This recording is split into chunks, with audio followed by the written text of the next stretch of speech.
O Trilhas da Democracia de hoje procura responder a seguinte pergunta: existe solução para as Cracolândias? Os nossos convidados são Arthur Pinto Filho, promotor de Justiça e de Direitos Humanos da área de Saúde Pública do Ministério Público de São Paulo, e Maria Angélica Comis, psicóloga e coordenadora de Advocacy do Centro de Convivência Edley. Arthur, seja muito bem-vindo mais uma vez no Trilhas da Democracia. É um prazer recebê-lo no programa. Seja muito bem-vindo, Arthur. Muito obrigado, Marco. Para mim é uma honra ser convidado novamente para o fantástico Trilhas da Democracia, tão necessário hoje no Brasil. Angélica, seja muito bem-vinda. Pela primeira vez você participa. É um prazer enorme recebê-la aqui também. Olá a todas e todos. É um grande prazer estar aqui com vocês e eu agradeço muito o convite. E vamos lá, vamos falar sobre esse tema tão caro para nós. Bom, comecemos com uma pergunta básica, né? Aqueles que ouvem, veem o programa em todas as partes do Brasil não acompanham de perto os desenvolvimentos, né?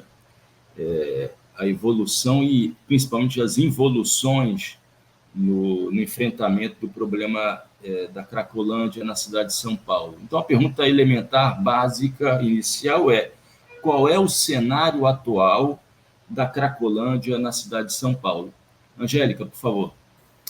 Olha, o cenário atual, ele está configurado da seguinte maneira.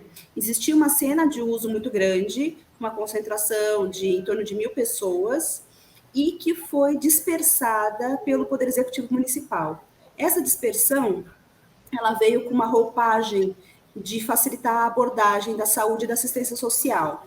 Mas o que a gente observou na prática é que ficou muito mais difícil para as pessoas serem abordadas pela saúde e pela assistência social e muito mais fácil para elas serem abordadas pela segurança pública. E nesse sentido, a gente teve um aumento muito grande da violência policial e também uma polarização muito grande, porque como as pessoas dispersarem, elas não podem mais ficar paradas em nenhum lugar, porque a Guarda Civil Metropolitana vai empurrando para outras ruas, essas pessoas começaram a ocupar, né, diferentes bairros da região central, o que despertou uma grande fúria dos próprios moradores e dos comerciantes da região. E nesse sentido, a gente tem uma meta do Poder Executivo Municipal de diminuir o número de pessoas usando drogas nas ruas e todo um aparato muito mais pautado na segurança pública para retirar as pessoas da rua. Né? Então, a atual situação é essa, muita violência policial, pouco atendimento efetivamente para as pessoas e as pessoas cada vez mais desassistidas e mais com seus direitos violados. Arthur, a gente conversava antes do início dessa gravação e eu me lembrava do ex-prefeito do Rio de Janeiro, César Maia, que foi eleito, reeleito, com o discurso da ordem e da lei urbana.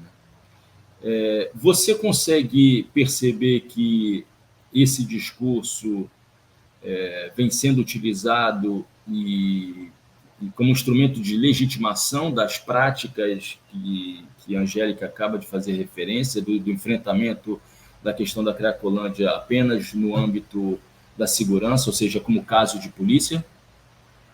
Marco, aqui em São Paulo, basicamente, como disse a Angélica, na região da Cracolândia, o que há é atividade policial. Praticamente mais nada de assistência e mais nada de saúde, muito pouca coisa.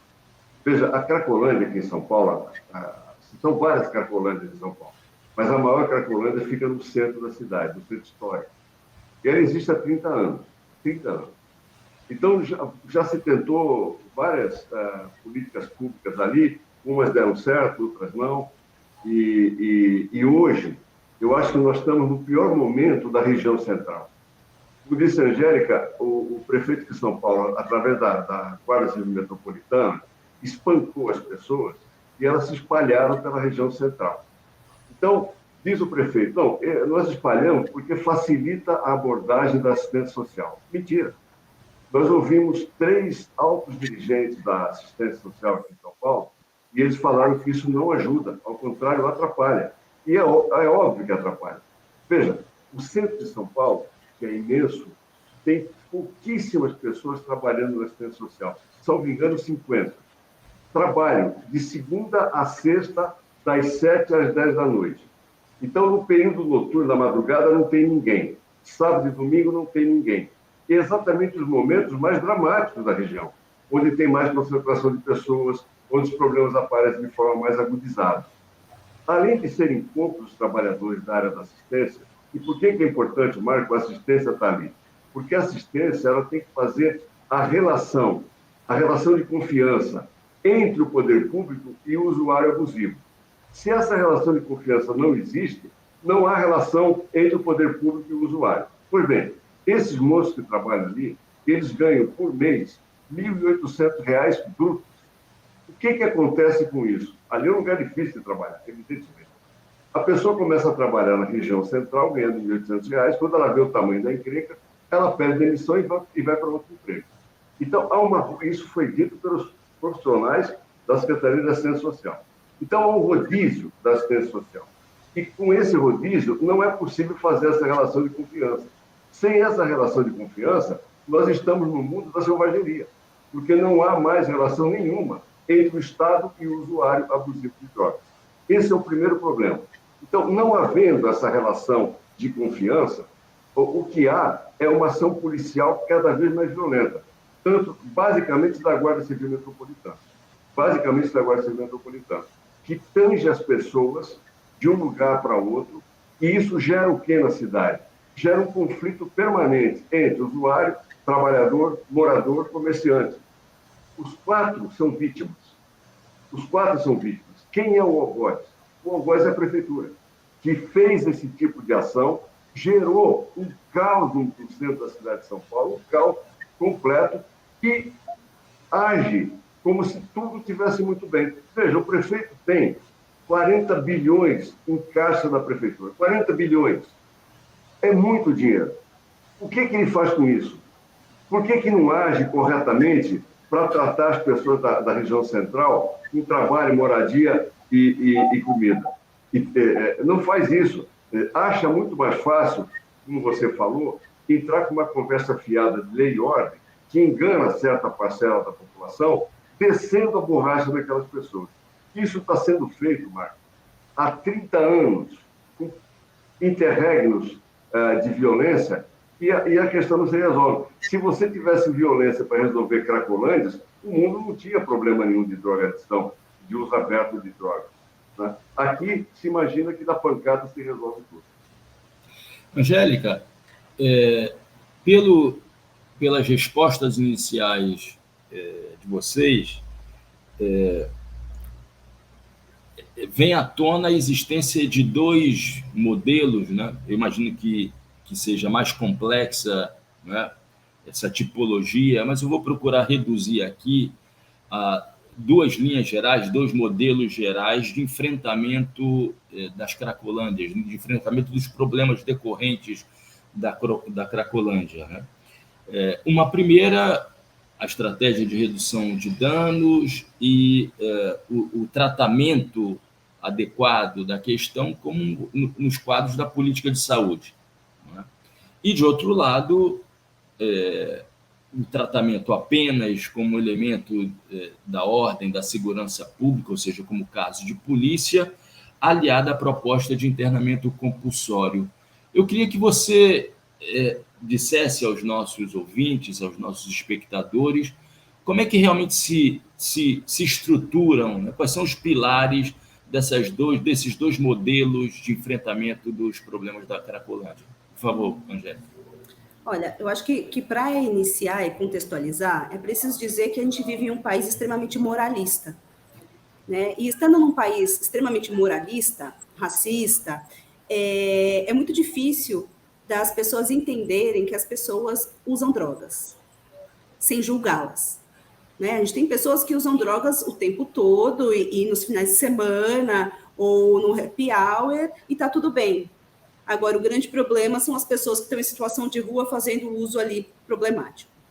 Um outro ponto que é importante a gente ressaltar... Ou seja, Angélica, existe uma questão de classe e uma questão de raça, étnico-racial,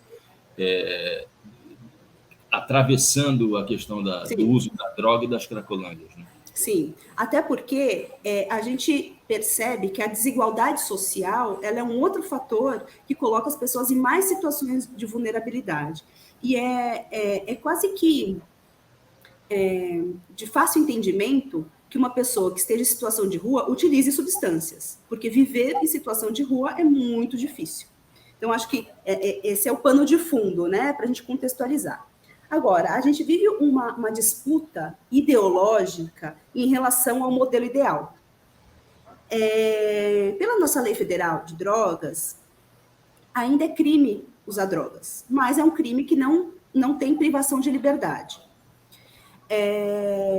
Então, por ainda ser crime, ainda se justifica ficar na segurança pública, o que é uma grande falácia, porque a gente teve um aumento gigantesco de pessoas encarceradas como se fossem traficantes de drogas, mas são usuárias, e, por outro lado, a gente tem uma disputa ideológica dentro do próprio modelo de atenção psicossocial, que é a redução de danos, que não é contra a abstinência, mas as pessoas que tendem e acreditam que somente a abstinência pode ser um caminho, tentam criminalizar a redução de danos. Então, a gente tem todas essas disputas acontecendo e as pessoas que precisam de cuidado ali no meio.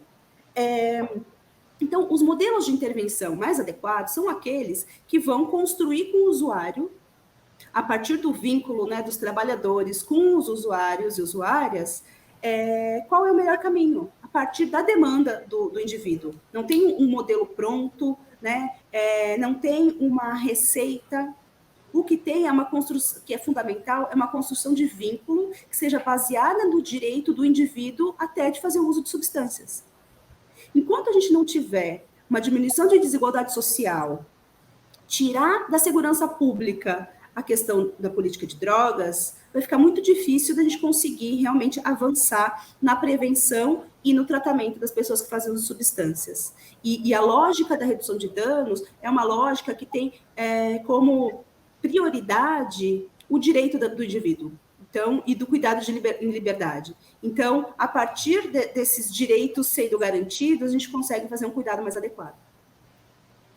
Arthur, você tem uma larguíssima experiência no tratamento dessa questão e eu imagino que você já dialogou com representantes de governo de diferentes matizes políticos, né? Como é que se deu na prática, no dia a dia, nas negociações, o diálogo com esses diferentes governos? Marco, nós, claro, nem todos os governos são iguais, mas o melhor diálogo nosso foi na época do prefeito Haddad. Sem dúvida nenhuma, foi o diálogo mais fácil. Mas também tivemos um bom diálogo com o prefeito anterior, que era agora me fugiu o nome, o Kassab. Tivemos um diálogo tenso, mas também tivemos um diálogo com o prefeito Dória. Tivemos também diálogo com o prefeito Bruno. Este prefeito não dialoga com ninguém. O atual prefeito não dialoga com ninguém.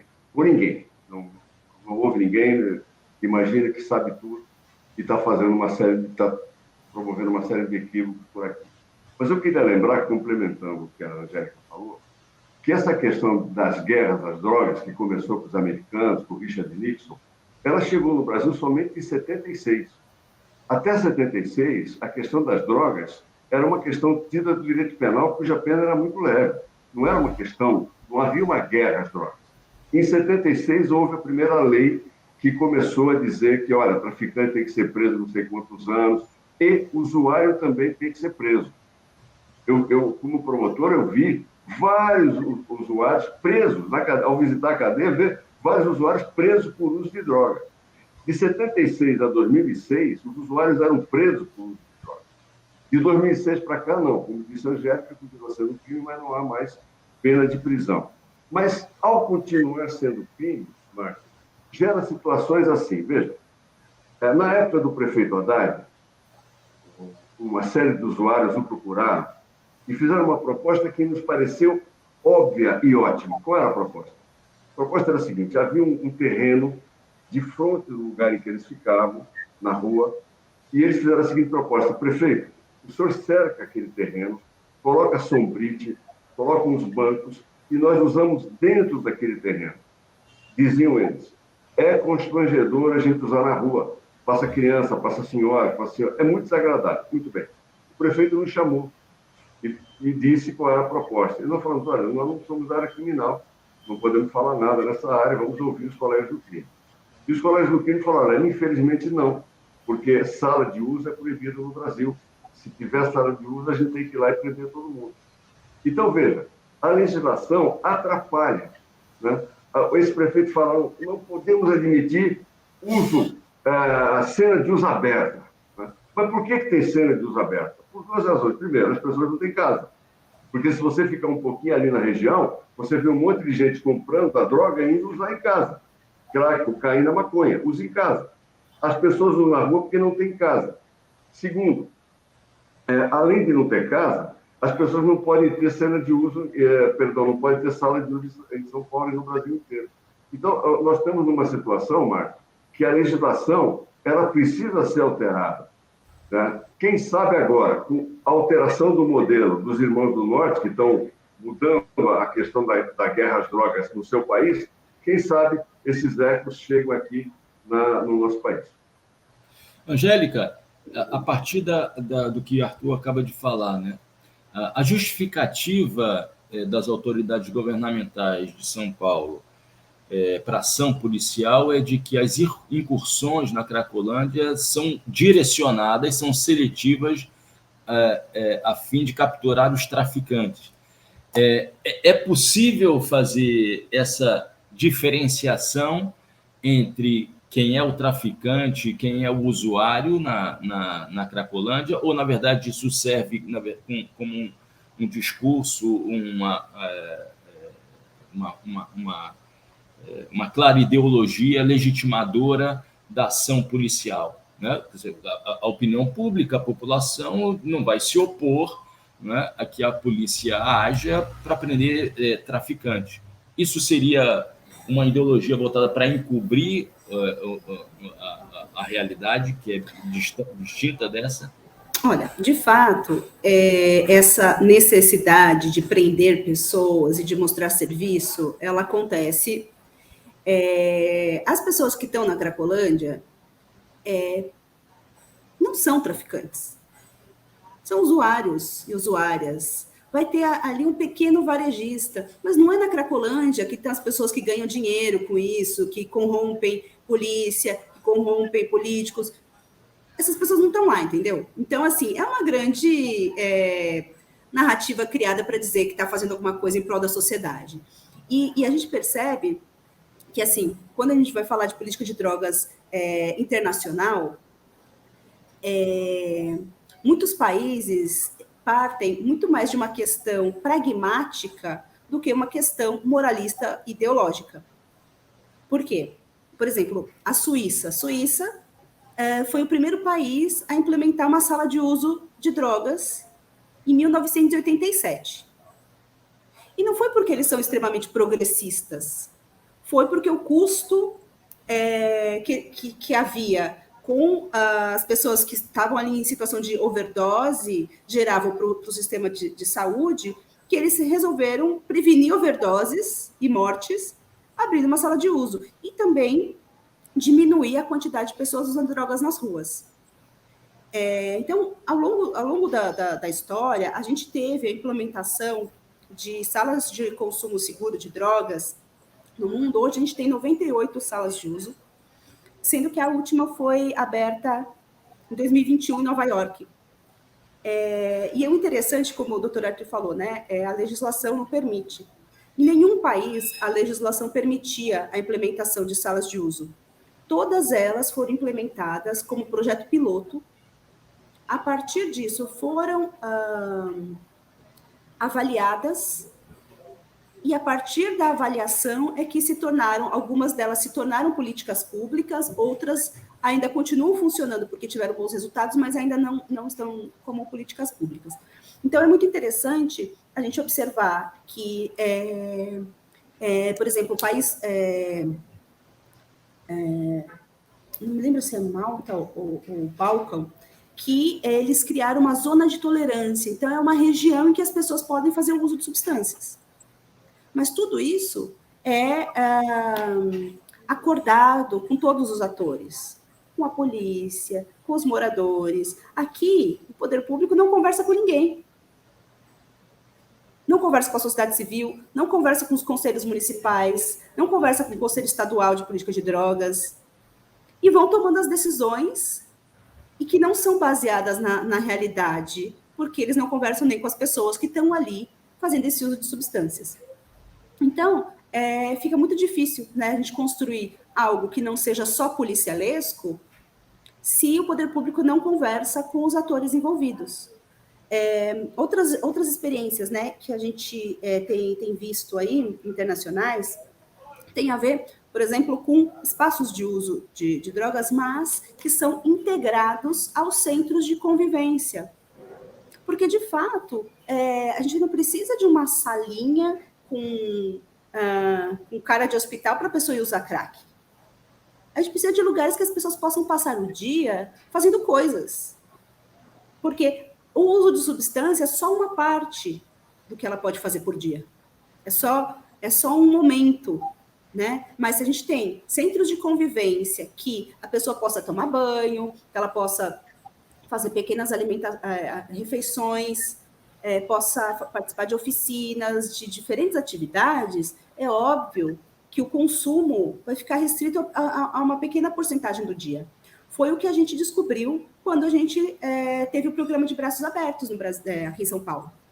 Porque o programa de Braços Abertos, ele oferecia uma hospedagem, né, num hotel social. As pessoas eram acompanhadas pela assistência social, pela saúde, pelo trabalho. Então, elas faziam atividades laborais durante parte do dia, participavam das consultas que tinham, acompanhamentos, podiam fazer outras coisas. E quando a gente vai avaliar essas pessoas, a gente identificou o quê? Que antes de entrar no programa, a maioria delas passava o dia inteiro usando crack. Depois que elas passaram a ter uma moradia, outros tipos de acompanhamento, o consumo passou a pouquíssimas vezes ao dia. Ou seja, a busca, ela não foi para uma abstinência, mas foi para a melhora da qualidade de vida do indivíduo, e com isso ele foi deixando de fazer esse consumo. A droga passa a diminuir a importância no cotidiano do indivíduo. Agora, essa busca incessante por uma abstinência a todo custo tem feito portas giratórias. As pessoas saem da cena de uso, se internam, pedem para internar, porque ninguém aguenta ficar sendo violado todo dia, pede para se internar, sai da internação e vai para onde? Aí vai para a rua. Aí entra a porta giratória de novo, quando não são encarceradas, né? Então, a gente tem aí um modelo que não está funcionando há anos, né? Angélica, a gente vai voltar ainda às experiências internacionais e até mesmo experiências nacionais que podem servir de referência, né? Mas eu queria perguntar a Arthur, queria voltar à questão da lei de drogas, né? Arthur, que modificações poderiam ser feitas a fim de que uma nova lei de drogas pudesse servir como um instrumento normativo e, entre outras coisas, deixasse de ser um instrumento para o encarceramento em massa na sociedade brasileira?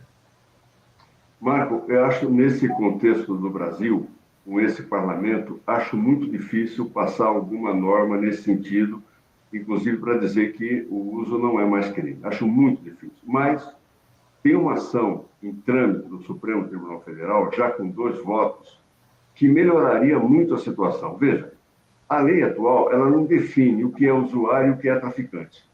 Concretamente, no dia a dia do fórum, quem define isso é o policial militar que faz a prisão. Simplesmente isso. Então, o policial militar que faz a prisão, ele apreende com o sujeito 50 pedras de crack. Vai diante do juiz e fala, olha, juiz, eu vi que ele estava vendendo. Ponto, acabou. Ele é traficante, ele vai ser condenado por tráfico. Então, cabe ao Supremo, essa ADIM, né, está sendo discutida no Supremo, para definir o que é traficante e o que é usuário, com base na quantidade. Veja, se você define, olha, a partir de X, você não é mais usuário, a partir de 1 quilo, por exemplo, a partir de 1 quilo de maconha, você não é mais usuário, você é traficante, isso fica claro. Pelo menos toda a sociedade sabe o que é uma coisa e o que é outra. Hoje é uma mistura.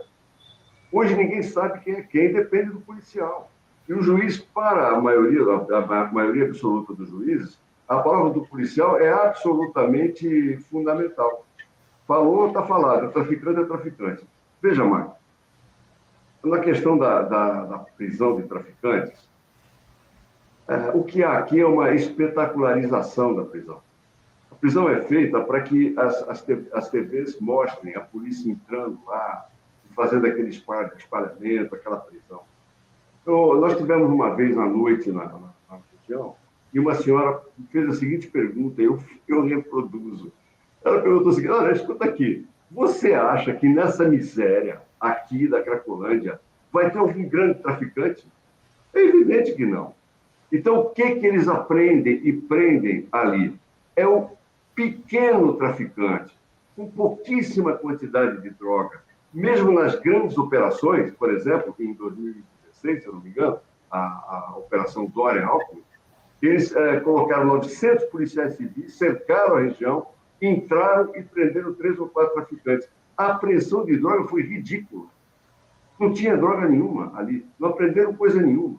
Então, veja, e outra, se você quer prender o traficante, você deixa o traficante sair dali do fluxo e prende ele quando ele for para casa. O traficante não mora ali, entendeu? Não, mas eles fazem questão de entrar, fazer ali aquele espalhamento, aquela coisa, e prender meia dúzia de microtraficantes, e a população é engabelada. Acha que com isso você está combatendo o tráfico de drogas. Pura engabelação. Ou seja, Arthur, a Cracolândia, a forma de tratamento policial da Cracolândia, com esse espírito de prender o traficante, né, expressa um microcosmo de uma realidade muito ampla no Brasil, né, que se realiza nos poros da sociedade, principalmente na forma como a segurança pública, as forças policiais lidam com as periferias, com as favelas e com os sujeitos sociais que ali habitam, não é, Arthur? É isso, Marco, é isso. Um amigo outro dia, ele falou o seguinte, olha, ali não devia ser Cracolândia, devia ser Álcoolândia. É o que mais se bebe ali, é álcool mesmo, não é crack. E eu noto, Marco, que os governos, principalmente o governo atual, ele se utiliza dessa ideia que está muito arraigada em parte da sociedade, que você prendendo o traficante, você está resolvendo o problema da droga. Isso está sendo tentado no mundo há décadas. E não há nenhuma vitória. Não há um lugar do mundo em que a droga tenha sido banida. Então, o que o mundo hoje está fazendo? O mundo está percebendo que a guerra às drogas foi um grande equívoco. Está tentando dar dignidade à questão da droga. Ou criando sala de uso, como disse a Angélica, ou descriminalizando o terceiro mundo dos Estados Unidos. Agora, nós estamos numa situação em que, vou lhe dar um exemplo muito tranquilo. Vamos imaginar que um policial militar na Avenida Paulista, isso não vai acontecer, mas vamos imaginar, ele pare uma BMW e lá dentro tem 1 quilo de maconha. Esse sujeito milionário, ele vai ser preso por usuário ou por traficante? Certeza que vai ser por usuário. Esse mesmo quilo de drogas, na periferia de São Paulo, numa Brasília amarela, o sujeito vai ser preso como traficante. Não há um modo de você dizer o que é uma coisa ou o que é outra. Então, o que é? É negro, é pobre, é traficante. É rico e está bem de vida, é usuário. É isso que nós estamos vendo no dia a dia do fórum, Marcos. No dia a dia do fórum. Angélica, eu queria voltar às experiências internacionais, né? E também a determinadas experiências nacionais, mas no campo como iniciativa da sociedade civil do que propriamente de governos estaduais ou de governos municipais. Eu queria que você aprofundasse experiências bem-sucedidas, como, por exemplo, essas das salas de uso, que você fez questão de frisar, que são projetos pilotos em função da legislação existente. Para além das salas de uso, que outras experiências bem-sucedidas vêm sendo desenvolvidas no plano internacional e também aqui no Brasil? Bom, então, assim, o que a gente tem são desde serviços de moradia primeiro. Então, por exemplo, Vancouver é um modelo bem interessante, porque Vancouver as pessoas têm acesso à moradia primeiro, então são kitnets incríveis, né, com toda a segurança pensada, porque esse programa já existe lá há mais de 20 anos, então os próprios prédios são pensados a se adaptarem às pessoas, e não as pessoas se adaptarem aos prédios. Então, por exemplo, o que era antes o aquecimento na parede, hoje o aquecimento é no chão do apartamento, né? Então, porque eles foram entendendo que era melhor funcionar assim para evitar danos para os usuários. Então, desde esses espaços, né, de moradia, e são moradias que, quando a gente fala em moradia primeiro, a gente vai falar que os critérios de inclusão nesse tipo de programa envolvem as pessoas que estão há mais tempo em situação de rua, que têm mais comorbidades, ou seja, que têm a saúde mais fragilizada, porque são as pessoas que mais precisam de acompanhamento naquele momento. Que é um pouquinho diferente do que a gente tem visto aqui sendo colocado como moradia primeiro aqui em São Paulo. Mas esse tipo de possibilidade de moradia, por si só, já é um fator organizador de vida, né? Quando a pessoa tem um espaço para descansar e uma segurança, já é organizador. A partir disso, normalmente as pessoas que estão nesses programas de moradia primeiro, elas também fazem parte de uma grande rede da própria comunidade, que tem centros de convivência com atividades que podem ser profissionalizantes ou não, tem os espaços de uso seguro, tem usuários que trabalham nesses serviços. Por exemplo, tem uma cafeteria em Vancouver que é gerenciada pelos próprios usuários que vivem na moradia primeiro. Tem brechó que é gerenciado. Então, assim, são possibilidades muito, muito amplas, né, que não envolvem só abstinência ou redução de danos, mas que envolvem toda a garantia de direitos. Para além disso, tem serviço no próprio espaço de uso seguro, tem um local onde a pessoa pode se internar para desintoxicar. Então, ela pode ficar internada lá 15 dias para ficar abstinente da substância. Isso já é algo consolidado, né? Tem outros lugares, por exemplo, que nos centros de convivência são realizadas as testagens das substâncias. E o porquê fazer a testagem das substâncias? Principalmente na América do Norte, né, principalmente na América do Norte, Canadá, Estados Unidos, tem tido muito óbito por conta de contaminação de heroína com fentanil, né? Então, o fentanil é um opioide muito potente e tem sido um grande problema para a América do Norte, porque as pessoas injetam fentanil achando que é heroína, ou mesmo a heroína estando contaminada com fentanil, então coloca a pessoa mais em risco. Por isso que elas fazem as testagens das substâncias que as pessoas vão ingerir. E isso é tão importante. A gente teve, ano passado, né, o óbito de pessoas na Argentina, teve toda uma mídia aqui no Brasil, em torno de 20 pessoas que morreram após usar um lote de cocaína. Porque é isso, enquanto são proibidas e são vendidas no mercado ilícito, a gente não tem controle de qualidade. Então, por exemplo, a mesma coisa, né? Tem se falado muito do K9, né? Que é um canabinoide sintético. Não dá nem para chamar aquilo de canabinoide, né? Porque é qualquer coisa sintética que estão dizendo que é maconha sintética. Então, o proibicionismo em si, ele já vira um risco de saúde pública. E quando a gente pensa nas experiências internacionais, a gente tem visto que o caminho para a regulamentação do uso das substâncias tem sido o caminho utilizado. E não só a regulamentação em si, mas enquanto não se regulamenta, as organizações da sociedade civil, principalmente, têm feito atividades para diminuir esses riscos do proibicionismo, desde dos centros de convivência, espaços de uso, hotéis, moradias. E, nesse sentido, a gente tem muita experiência bacana para olhar. As zonas de tolerância, né, regiões em que as pessoas acabam fazendo uso de substância, mas que tudo isso é conversado com todos os atores envolvidos. E o que falta aqui é justamente uma vontade política de enfrentar de verdade o problema, e não só fingir que está fazendo alguma coisa para ganhar votos. Então, o grande problema que a gente tem no país é que não tem uma política estatal, uma política de Estado. Porque se tem uma política de Estado, você não fica mudando a cada governo baseado em votos. Angélica, o discurso da direita e da extrema-direita em relação às experiências internacionais procura mostrar, quer dizer, e eu estou falando aqui na condição de não especialista, né, na questão das drogas, né?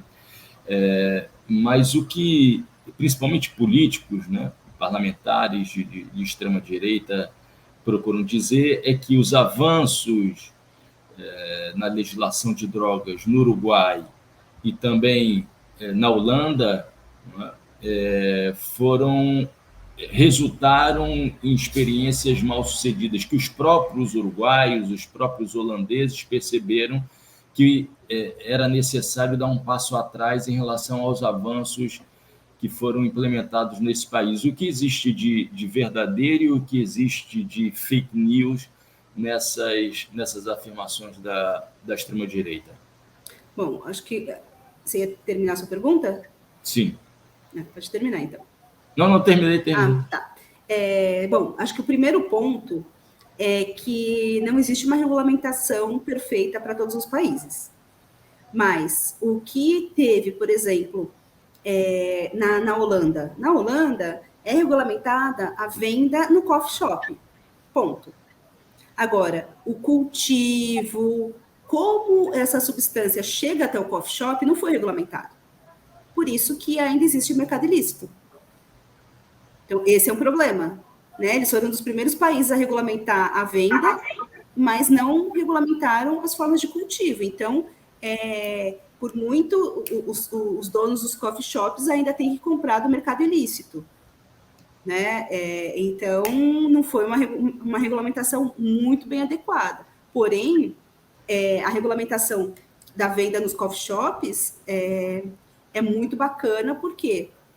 Porque os coffee shops, eles têm regras muito interessantes. Se é um coffee shop que vende maconha, as pessoas não podem tomar álcool junto, por exemplo. É uma estratégia de redução de danos, de redução de riscos, né?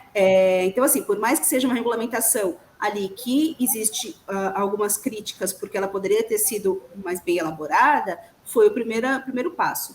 No Uruguai, o grande problema é que, assim, diminuiu bastante a violência e o encarceramento das pessoas em relação à venda de maconha.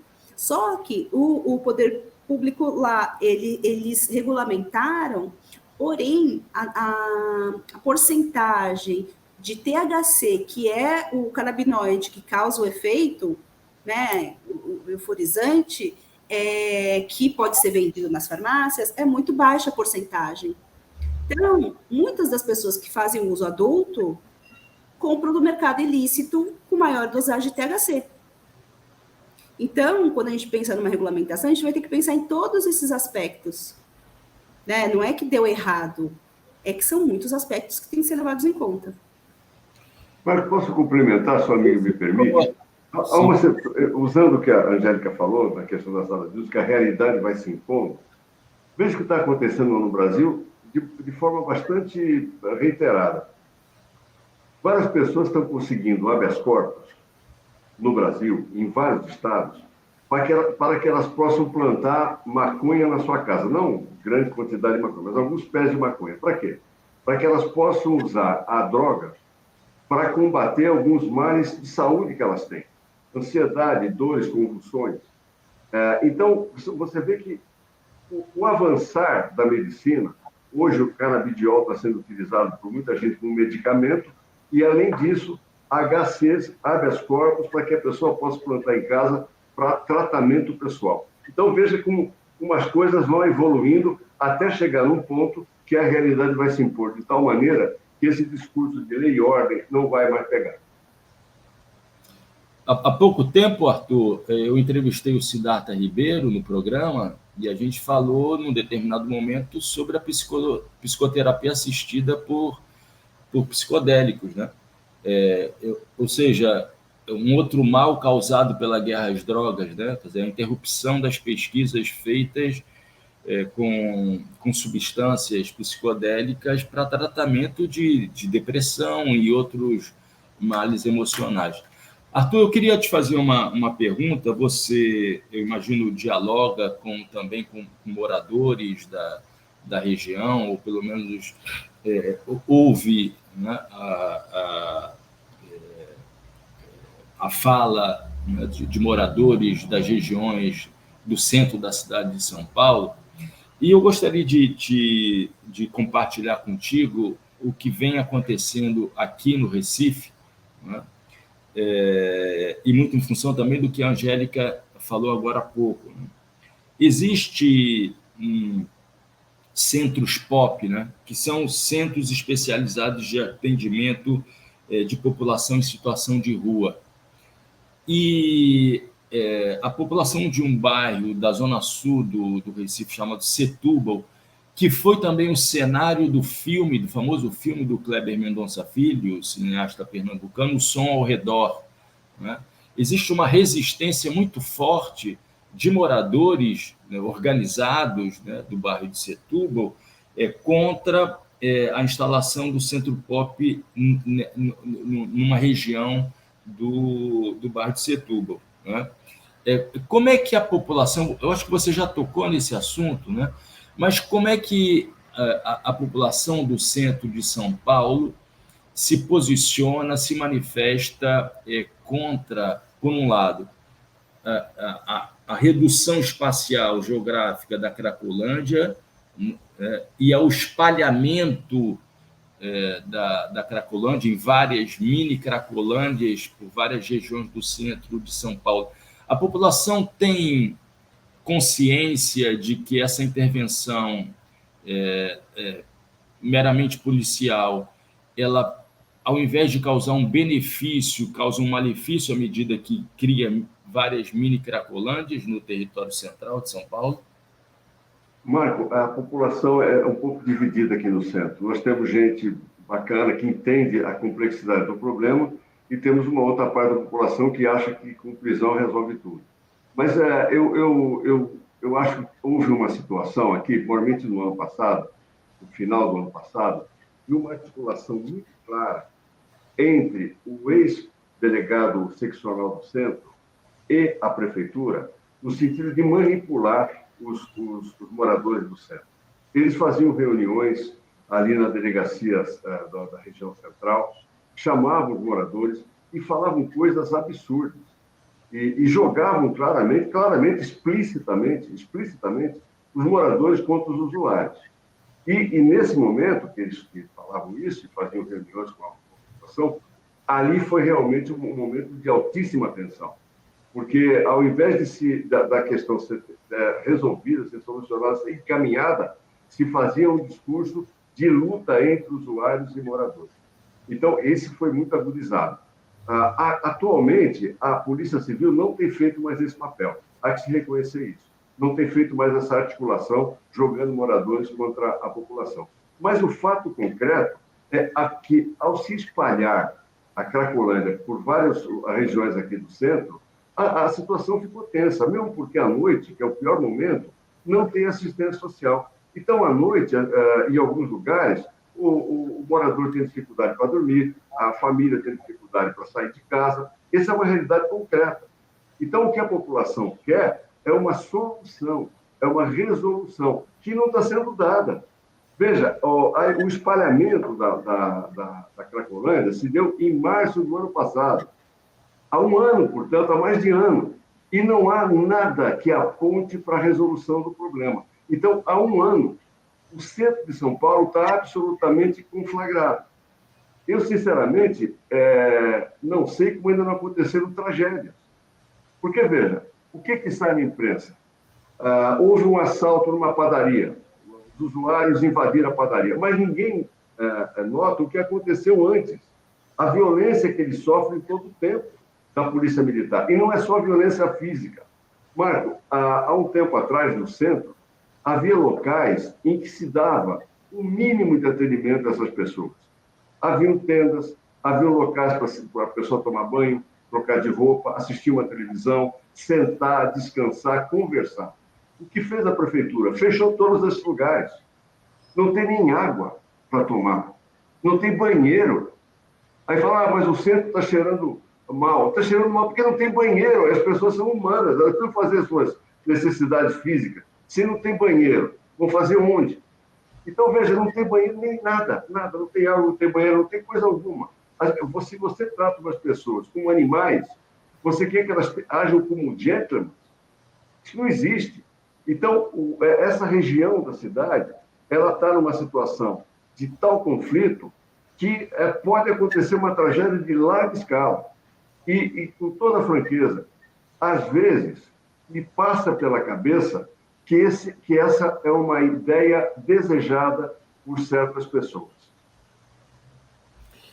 Bom, a gente está chegando ao fim, estamos entrando no último quarto do programa, e eu pediria a vocês dois, inicialmente a Angélica e depois Arthur, que falassem um pouco sobre a atuação, né, Angélica, do Edley, né, historiando um pouco a organização, né, a atuação no decorrer da história, e depois você, Arthur, falar como o Ministério Público tem agido para enfrentar o problema da Cracolândia em São Paulo. Por favor, Angélica.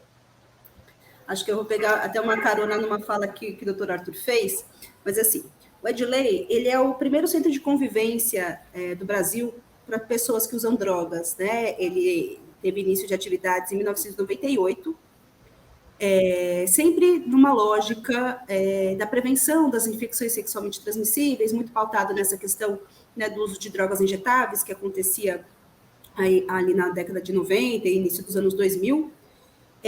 Mas esse espaço de convivência, ele sempre foi configurado muito no sentido de ser um local em que as pessoas que usam drogas pudessem ter um local, né? Um local para quê?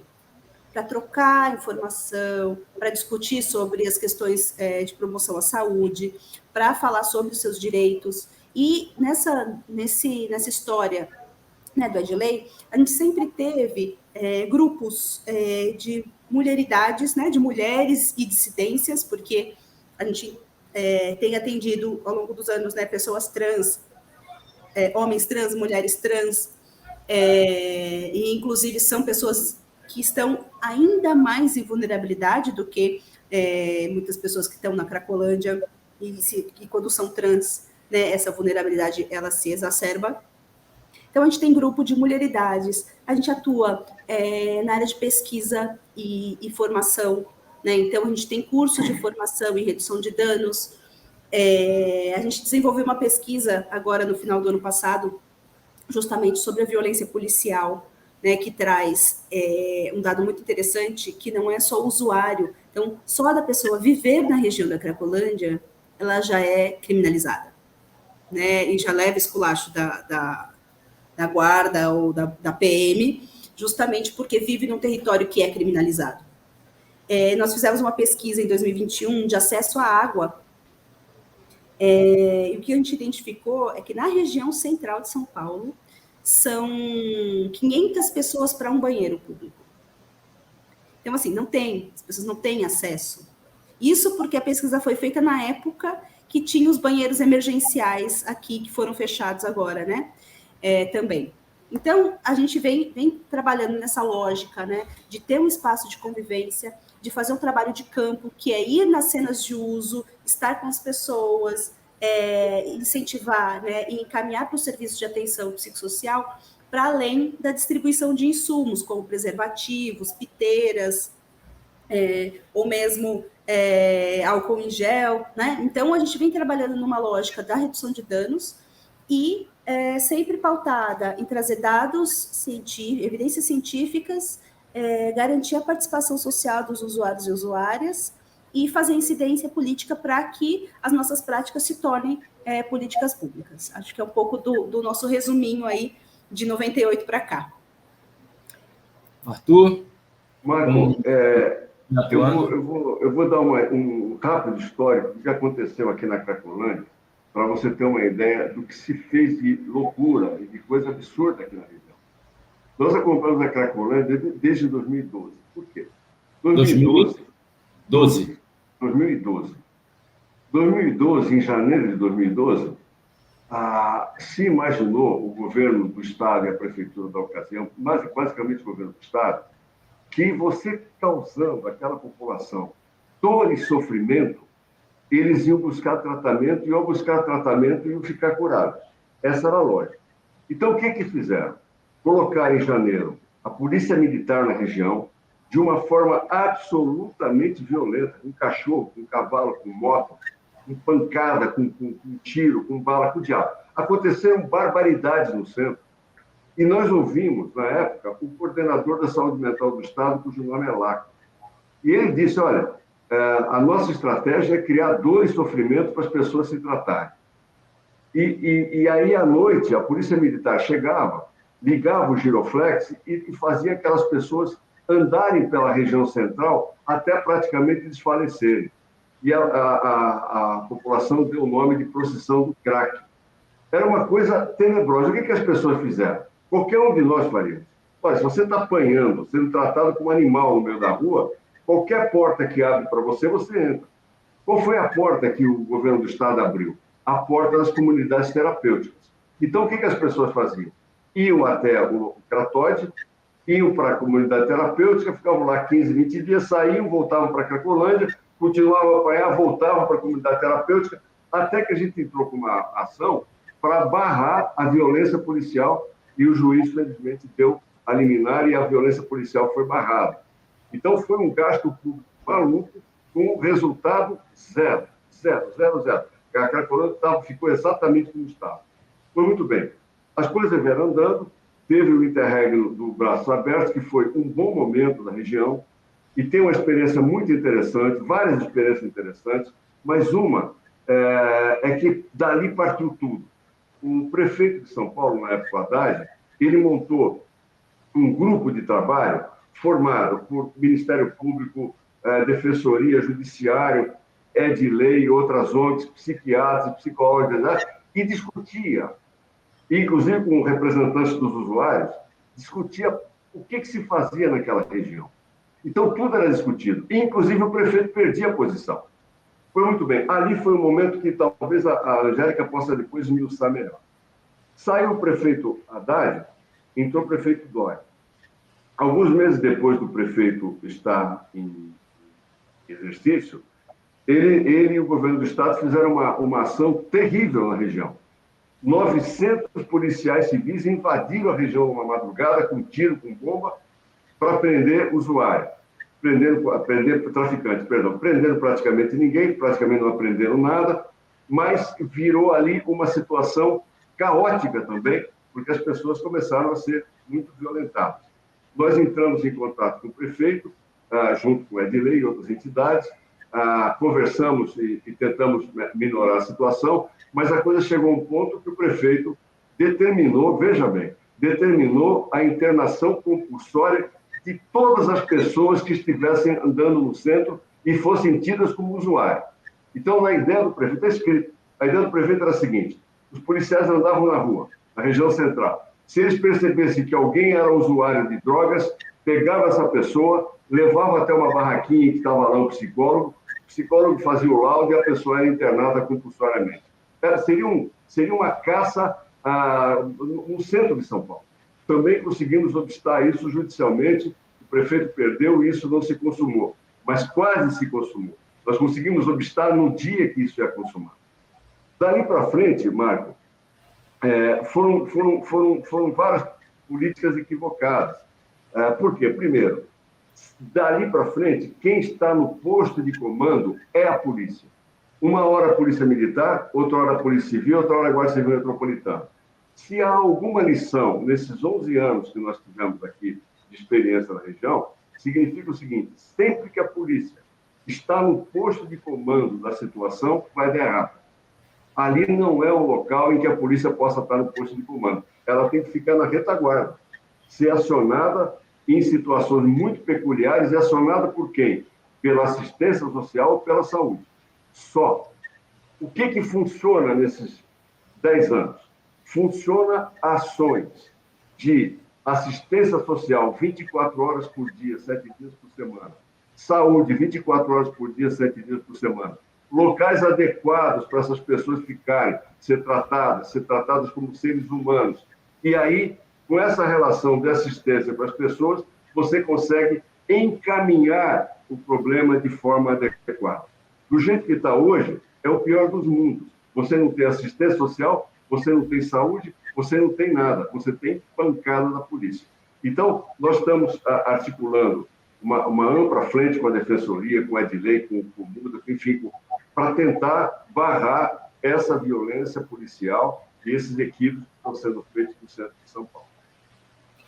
Bom, nós chegamos ao fim desse thriller da democracia e a conclusão a que a gente chega é que existe solução para as Cracolândias, né? E vários dos elementos que compõem essa solução, que é muito complexa, foram apresentados no programa de hoje, que teve a honra de receber Arthur Pinto Filho, promotor de Justiça e de Direitos Humanos na área de saúde pública do Ministério Público de São Paulo, e Maria Angélica Comis, psicóloga e coordenadora de advocacy do Centro de Convivência Edilei. Arthur, mais uma vez, muito obrigado. Angélica também. Espero, numa próxima oportunidade, recebê-los para reavaliar essa situação com notícias melhores da situação da Cracolândia.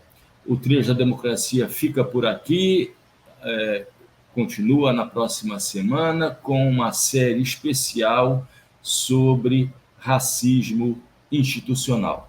Até lá!